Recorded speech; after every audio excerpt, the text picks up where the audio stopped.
ही गोड अत्यंत सर्वांना पचेल रुचेल आणि सर्वांना समजेल अशा पद्धतीने श्री विजयजी महाराज गवळी शास्त्री वाशिमकर यांनी आपल्याला या ठिकाणी कथामृत पाजलं आणि सर्व पंचक्रोशीतील भक्तमंडळीच्या वतीने आपण या ठिकाणी महाराजांचे आभार मानू आणि त्यांना टाळ्याच्या गजरामध्ये निरोप देऊ।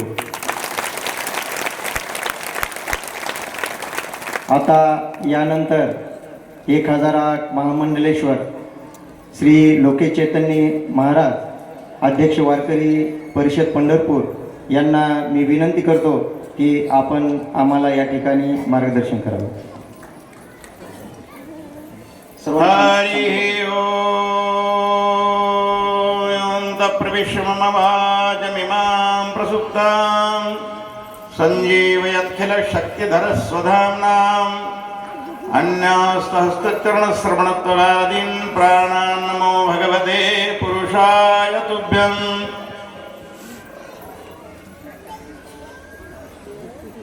पुण्य पावन काविया पावन क्षेत्रामध्ये गेली 7 दिवसापासून आपण शिवपुराणाचार्य हरिभक्तपरायण विजय महाराज गवळी शास्त्री महाराजांच्या मुखारविंदातून शिवकथेचं आपण श्रवण केलं आणि आज शिवकथेची पूर्ण आहुती आहे। या पूर्ण आहुतीच्या या यज्ञामध्ये आपणही उपस्थित राहावं या हेतूने मी आज इथे उपस्थित झालो। आपल्याला केवळ एक निरोप द्यायचा आहे। तुका म्हणे मज धाडिले निरोप मार्ग हा सोपा सुखरूप। आपल्याला सर्वांना माहिती आहे, गेल्या वर्षी आपल्याला निरोप दिला होता, मुदमय मंगल संत समाजू जो जग जंगम तीर्थराजू। तीर्थराज प्रयाग या ठिकाणी महाकुंभ मेळा आहे आणि आपण तिथे उपस्थित व्हावं हा निरोप गेल्या वर्षी आपल्याला दिला होता आणि त्याप्रमाणे आपल्या पंचक्रोशीतील ही सर्व मंडळी प्रयागराज कुंभस्थानाला पोहोचली होती महाराज। त्याच्यामध्ये आमचे तब असतील, लांडगे सरपंच असतील, ही पंचक्रोशीतील सर्व मंडळी आणि त्यांना ते कुंभमेळ्याचं स्नान त्या पर्वकाळामध्ये त्यांना मिळालं। त्याचप्रमाणे आता पुढचा निरोप आहे 27ला। महाराजांनी आताच सांगितलं, त्र्यंबकम गौतमी तटे। त्र्यंबकेश्वरला नाशिकला कुंभमेळा आहे, ज्या ठिकाणी प्रभू रामचंद्रांनी वास्तव्य केलं पंचवटी आहे, जेथे गौतमानी गंगा प्रकट झाली ती गोदावरी आहे, असं पावन क्षेत्र तिथे कुंभमेळा आहे। त्याही कुंभमेळ्याला आपण सर्व उपस्थित राहा आणि बहुसंख्येने उपस्थित राहाल ना, वर हात करा जरा, सर्वांनी राहा। मला तर आश्चर्य वाटलं शास्त्रीजी महाराज, एका व्यक्तीला तिथे कुंभमेळ्यामध्ये आखाड्यात पोहोचता येत नव्हतं आणि आमची ही पंचक्रोशीतील मंडळी, आमचे लांडगे सरपंच असतील, दत्ताभाऊ असतील, या सर्वांना घेऊन 50 ही मंडळी घेऊन अग्नी आखाड्यामध्ये तिथे त्यांनी स्नान केलं, आमच्याबरोबर पोहोचले। मोठे भाग्यवान याचं कारणच आहे की ज्या साधू संतांच्या महापुरुषांच्या सानिध्यामध्ये आपण आहात, ते सद्गुरू ब्रह्मानंद निवासी किसन महाराज यांची छत्रछाया आपल्यावर सर्वावर आहे। शक्य नाहीत महाराज या गोष्टी। मी आताच बोलून गेलो सरपंचांना, यांना जे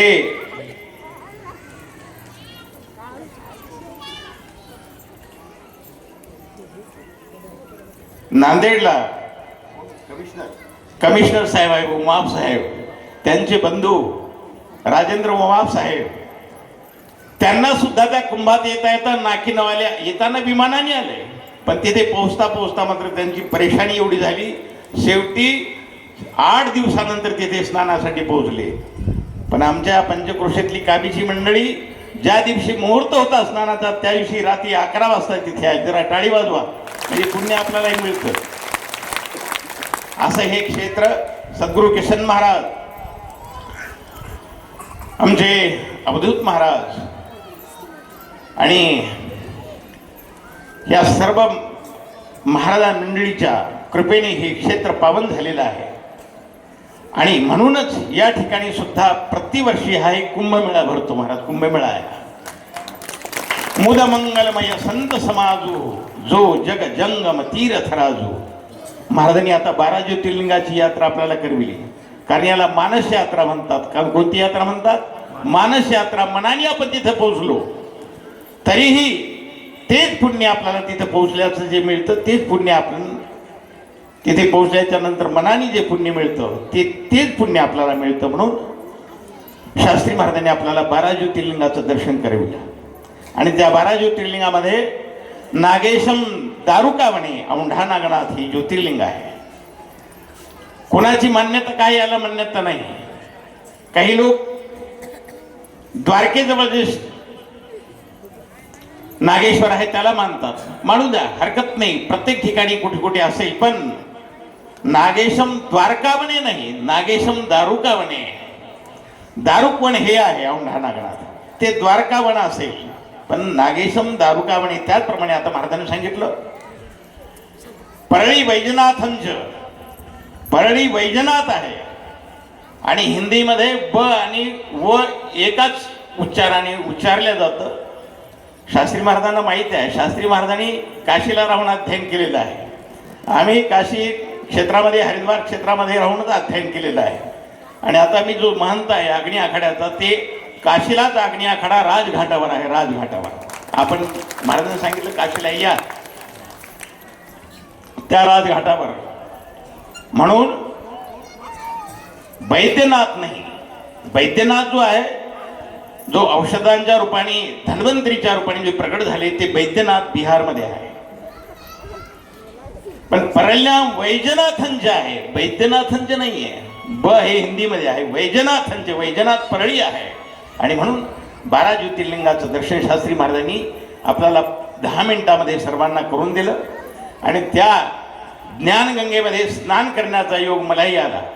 मी शास्त्री यांच्या सरपंचांना म्हटलो, लांडगे सरपंचांना, की माझी प्रकृती बरोबर नाही, यावर्षी माझं येणं होणार नाही. पण आमच्या सद्गुरू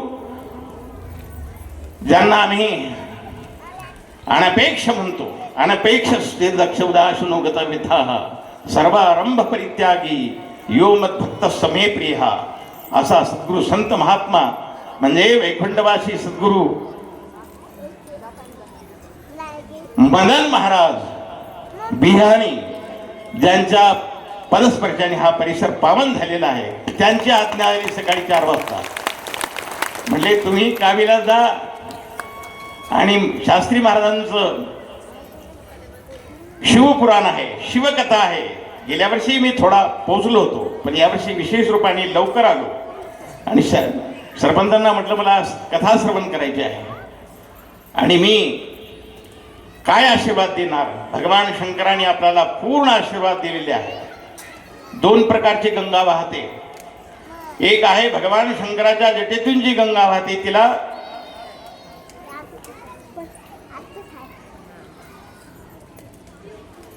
भागीरथी गंगा म्हणतात. तिथे जावं लागतं. आणि दुसरी भगवान शंकराच्या मुखारविंदातून जी गंगा वाहते तिला शिवकथा पुराण शिवगंगा असं म्हणतात. आणि ती गंगा तुळशीदास महाराज वर्णन करतात. मुद मंगलमय संत समाजू जो जग जंगम तीर्थ राजू. जिथे बोलवाल तिथे ती गंगा येते. तिला शिवपुराण कथा म्हणतात. जर टाळी वाजवा. कावीच्या मंडळींनी, पंचकृषीतल्या सर्व मंडळींनी ही शिवकथा गंगा भगवान शंकराच्या जिभेतून निघाली. जिव्हाशंकरी गंगा ज्याला म्हणतात. जिथे बोलवाल तिथे जाते. आणि ती गंगा आपण इथे यावर्षी बोलवली. आमच्या शिवपुराण कथाकार ज्यांचं नाव ऐकून होतो, महाराजांनी सांगितलं माझ्या गावाचं नाव काय आहे? अमानी मानदो मान्यो. तुळशीदास महाराज म्हणतात दूसर मानप्रद आप अमानी उमा ते मम समान प्रेम ते प्राणी. हे उमा, दुसऱ्याला जो श्रेष्ठत्व मान देतो, आपण अमानी होतो, त्याची पूजा गावोगाव होते, गावोगाव. आणि त्याला अमानी जो सेवा करतो, अमानी जो आहे त्यालाच हनुमान म्हणतात. अमानी मान देऊ मान्यो, दुसऱ्याला मान देऊन आपण अमानी राहतो. म्हणून महाराजांनी कथेत सांगितलं, विष्णूने भगवान शंकरांना कमल अर्पण केलं, त्रिनेत्र जे प्रदान केलेलं आहे त्या नेत्रातून ज्ञानगंगा वाहते. आणि म्हणून भगवान शंकराची ही कथा आपण सर्वांनी श्रवण केली. माझी तब्येत बरोबर नव्हती, आज संध्याकाळी कार्यक्रम होता पण मी टाळलं. महाराज दुसरे आमचे शास्त्री जे आहेत त्यांना म्हटलं तुम्ही करा. कण्हेरगाव नाका म्हणून आहे, तिथे एक कथा होती, कीर्तन महाराजांची कथा चालू आहे, माझी कीर्तन होतं. पण प्रकृती बरोबर नसल्यामुळे आता लातूरला सुद्धा मी मागे 2-4 दिवस गेलो, बसूनच कीर्तन करावं लागलं. मला वाटत होतं शास्त्रीजी महाराज की असं का होतं, हे महाराज लोकांना मोह सुटत नाही का गाद्यांचा, जशी पुढाऱ्यांना खुर्चीचा मोह सुटत नाही तसं काही आहे का. पण समाजाचं प्रेम, जनतेचं जे प्रेम आहे, म्हणले महाराज बसूनच कीर्तन करा. आणि म्हणून याच भागामध्ये त्रिधारा आहे, तिथे पिंपरी आहे, देशमुख पिंपरी, तिथले एक महापुरुष सद्गुरू किसन महाराजांसारखे सिद्ध पुरुष ज्यांचं नाव नागोरा बाबा भारत बहादुरे, त्यांच्या जवळजवळ 108 मंदिरं आहेत. आणि त्याच्यामध्ये एक मंदिर आहे बसपूर बाकलीला. महाराष्ट्र न्यूजला ते सर्व कार्यक्रम चालू आहेत. महाराजांनी सांगितलं 75 वर्षाचा अमृत महोत्सव आहे, महाराज तुम्ही यावंच लागतं. मी बऱ्याच वर्षापासून त्या ठिकाणी जातो आणि बसून कीर्तन करावं लागलं. मी कीर्तनातून सुद्धा सांगितलं महाराज की मला असं वाटत होतं की महाराज लोक बसूनही कीर्तन करतात, काय कारण काय याचं, की यांना मोह सुटत नसेल. पण असं नाही आहे. महाराज सांगतात की जसा जसा साधू जुना होतो तशी तशी त्याची किंमत वाढते. आणि म्हणून महाराजांनी सांगितलं नाही नाही महाराज तुम्ही बसून का होत नाही, कीर्तन करा. हे जनतेचं जो प्रेम आहे. बाकीचे माझे काय बरोबर काही शास्त्री होते, काही जे सर्व्हिसला होते, लातूरला होते, तेही पण त्या कार्यक्रमाला आले होते. आम्ही त्यांना सांगितलं गुरुजी आपण रिटायर झालात पण आम्ही सर्व्हिस केली नाही, पण इकडे ही सर्व्हिस भगवंताची केल्यामुळे आम्हाला रिटायर कोणी करीतच नाही, उलटी बढोतरी देतात समाज. आणि मग शास्त्री महाराजांना आनंद वाटला, म्हणजे खरोखर आहे महाराज, आम्ही शास्त्री केली, आचार्य केलं, नोकरीला लागलो, पण ते शिकवताच आलं. पण जनतेचं प्रेम, हे जे भगवंताचं जे अजरामर प्रेम आहे ते आम्हाला नाही मिळालं. आणि ते या क्षेत्रात आल्यानंतर मिळतो. म्हणून आपण सर्वांनी ही जी कथा श्रवण केली, मी जास्त वेळ घेत नाही, पण माईक हातात आल्याच्या नंतर अनेक लगे माईक पदार्थ, पण हे माईक पदार्थ जवळ आल्याच्या नंतर माणसाला काही भान राहत नाही. असो, आपण ही कथा श्रवण केली. या कथेतून महाराजांनी जे जे सांगितलं त्याप्रमाणे आपण यद्यदातर्ती श्रेष्ठ तत्तदैवी तरुजनः सयत प्रमाणं कुरुते लोकस्तदनु वर्तते. म्हणून श्रेष्ठ मनुष्यां जसे आचरण करतात त्याप्रमाणे आपण आचरण करावं. रोज महाराजांनी सांगितलं धर्मो रक्षति रक्षतः, जो धर्माची रक्षा करतो धर्म त्याचं रक्षण करतो. आणि म्हणून धर्माची जो रक्षा करतो त्याची संपत्ती, वैभव सर्व काही वाढतं. तुळशीदास महाराज म्हणतात धर्म बढे तो धन बढे, धन बढे तो मान बढे, मान बढे तो मन बढे, बढत बढत बढ जाय. असं आपली संपत्ती वाढत राहावी. आणि म्हणून मी नेहमी एक श्लोक सांगित असतो, एक सुभाषितकार आहे, सुपात्र दानाश भवे धनाढ्यो. तुम्हाला धनवान श्रीमंत व्हायचं असेल, परमार्थ करायचा असला तरी वैभवशाली परमार्थ करा, उगा दरिद्री भिकाऱ्यासारखा परमार्थ करी जाऊ नका. म्हणून सुपात्र दानाश भवेत, सुपात्र दानाश भवेत धनाढ्यो. तुम्हाला धनवान व्हायचं असेल, श्रीमंत व्हायचं असेल, वैभववान व्हायचं असेल, राजनीतिक क्षेत्रामध्ये, शैक्षणिक क्षेत्रामध्ये, राजनीतिक क्षेत्रामध्ये, कोणीही क्षेत्रात जायचं असेल तर तुम्ही काय करा, चांगल्या ठिकाणी दान द्या. दान सुपात्र दानाश भवेत धनाढ्यो. आणि सुपात्र कोणतं दान आहे, शास्त्राने सांगितलं की संत सद्गुरू किसन महाराजांनी हे जे 7 दिवसाचं हे जे क्षेत्र निर्माण केलं आहे, पवित्र क्षेत्र, या क्षेत्रामध्ये या सप्ताहामध्ये तुम्ही दान जर दिलं तर ते पवित्र दान होतं, एवढे लक्षात ठेवा. सुपात्र दानाश भवेत धनाढ्यो धनप्रभावेन करोति पुण्यम. धन प्राप्त असेल तर पुण्य कार्य करता येतात. आता कुंभमेळ्याला आले आमची पंचक्रोशीतली मंडळी, महाराज 25,000 रुपये तिथे दक्षिणा आणून दिली, जरा टाळी वाजवा. असे झाले नाही, कारण तिथे भिकारी पुष्कळ भीक मागणारे राहतात, पण भिकारी कधीही श्रीमंत होत नाही. ध्यानात ठेवा, जो दाता आहे तो धनवान होतो. म्हणून सुपात्र दानाश भवेत धनाढ्यो धनप्रभावेन करोति पुण्यम. पुण्य कार्य करायचं असेल तर धन लागतं. सुपात्र दानाश भवेत धनाढ्यो धनप्रभावेन करोति पुण्यम. पुण्यप्रभावात सुरलोकवासी देवता लोक पुनर्धनाढ्यम पुनरेव भोगी. म्हणून पुन्हा जन्माला जर आलो तर चांगल्या योग भ्रष्टो विजायते. अशा संत सद्गुरू किसन महाराजांच्या या पवित्र क्षेत्रामध्ये आपला जन्म होईल आणि पुन्हा धर्मकार्य आपल्या हातून घडल. आणि पुन्हा असं धर्मकार्य आपल्या हातून घडत राहिलं तर जन्मोजन्मी आपल्याला महाराजांनी सांगितलं धनम धान्यम बहुपुत्र लाभम प्राप्त होईल आणि ते आपल्याला सर्वांना मिळावं. हा भगवान शंकराचा आपल्याला शुभ आशीर्वाद देण्यासाठी औंढा नागनाथून इथे मी पोहोचलेलो आहे. आपल्याला सर्वांना आशीर्वाद देतो की आपल्याही सर्वांच्या जीवनामध्ये सुख, शांती, समाधान, यश, कीर्ती, संतती, संपत्ती, भक्ती आणि मुक्ती प्रदान हो. तसेच आपले भावी जीवन सुख, समृद्धी आणि भरभराटीचे जाऊ.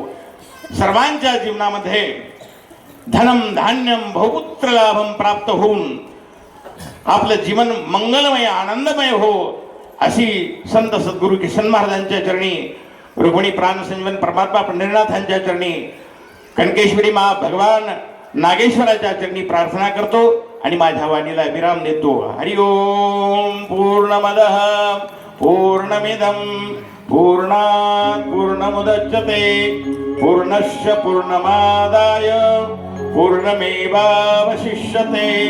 ओम शांती शांती शांती. अशीच या धर्मकार्याची कीर्ती पताका आकाशामध्ये उंच उंच फडकत राहू अशी भगवान शंकराच्या चरणी प्रार्थना करून माझ्या वाणीला विराम देतो. हरि ओम. तस्सत्. नमः पार्वती पते. हर हर महादेव.